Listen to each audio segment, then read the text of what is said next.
In this lecture we'll be discussing topology, especially for when it comes to rigging, so we can think carefully about how we set up and build our characters if we want to animate them later. Now before doing the arms and legs of our character, it's worth talking about topology, especially with regards to rigging. So first of all, topology is the way the faces are set up and how they relate to another. So if you've done lots of loop cuts and extrusions, you have a certain type of topology around your mesh. So if we take these three objects here, here and here, they've got different topology. This one has a single loop cut around the middle, this one has three loop cuts, and this one has some triangles there with three edges this side and only a single one on the other side. So these all have their own type of topology.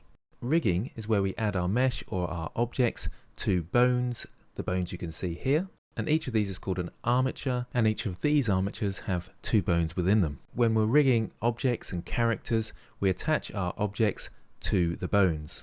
I'm not going to go into detail of how we do that, but it is important to understand when modeling, if you want to set up your characters for animation, that you have some understanding of this.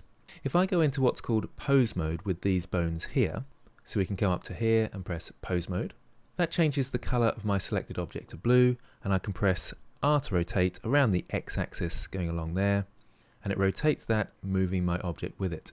So I'll bring it down to there, and you can see I've got a slight problem with my mesh. It's squashing inwards here, and if I keep going further, it actually overlaps itself, and we get all sorts of problems. I'll just bring that back slightly, so R then X to bring it back slightly there. Let's go to the next one. So into object mode, and I'm changing that with Control Tab, selecting the next one, Control Tab into pose mode, and choosing that top bone, R then X, and you can see because it's got three loop cuts, we don't have the same kind of problems. Although when we get to about here, we do see some overlap, but it's nowhere near as drastic as was happening here. So having three loop cuts like this enables our topology to bend a lot more effectively. So wherever we have a joint, like an elbow or a knee, putting three loop cuts like this is very effective.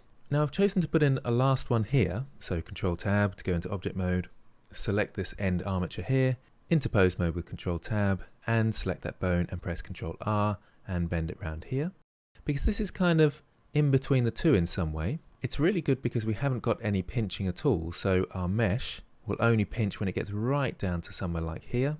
I'll go back into object mode and choose my object. We can actually choose an option under the armature modifier, which is how these two link together, which is preserve volume, and it kind of takes away a bit of that pinching.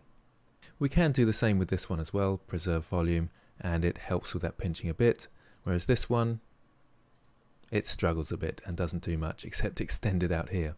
So let's come back to this one, into pose mode, and I'll just rotate that back so we can see our topology again to somewhere around here. And it's come into a point here, and although I said modeling in quads is optimal and is the best way to model, it's actually helpful to model in triangles in this particular situation.